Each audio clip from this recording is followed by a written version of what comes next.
બોટાદના રાણપુર ગામમાંથી પસાર થતો અણિયાળી જવાનો રસ્તો વર્ષોથી ખરાબ હાલતમાં છે। અંદાજિત 900 મીટર રોડની હાલતથી લોકો હાલાકી વેઠી રહ્યા છે। અગાઉ ધંધુકા મત વિસ્તારના ધારાસભ્ય કાળુ ડાભીએ રોડની કામગીરી મંજૂર કરાવી। 7 જૂને ધારાસભ્યના હસ્તે ખાતમુહૂર્ત પણ થયું, છતાં આજ દિન સુધી રોડ બનાવવાની કામગીરી શરૂ થઈ નથી। ચોમાસાની સિઝનમાં રાહદારીઓને પરેશાની વેઠવી પડી રહી છે। લોકોની અવરજવર માટે આ રોડનો વધુ ઉપયોગ હોવાથી લોકો વહેલી તકે રસ્તો બનાવવાની માંગ કરી રહ્યા છે।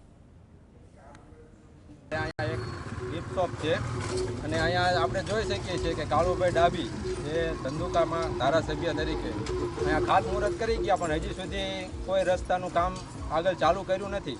અહીંયા જેસીબી હંકાવીને માટી તો લઈ લીધી પણ નવી નાખી નથી અને અહીંયા પબ્લિક જે નીકળે છે તે ઘણા બધા બાઇક ઉપર નીકળે તો પડી જતા હોય છે અને લપસી જતા હોય છે।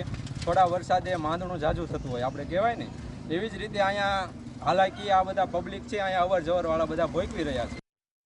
મોહરમનો તહેવાર આવતો હતો, આ રોડ ઉપર લઘુમતી સમાજની વસ્તી વધારે હતી, એટલે ક્યાંક ને ક્યાંક શોબાજી કરવાનો એમનો ઈરાદો મને લાગ્યો અને ક્યાંક ને ક્યાંક લઘુમતી સમાજને રાજી કરવા માટે થઈને એમને ખાતમુહૂર્ત ઉતાવળમાં કરી નાખ્યું। ખાતમુહૂર્ત કર્યા પછી એક પણ ફોન મને નથી લાગતો ધારાસભ્યશ્રીએ કોઈ પણ ખાતામાં ફોન કરીને કીધું છે કે ભાઈ કામગીરી ચાલુ કરો જલ્દીથી।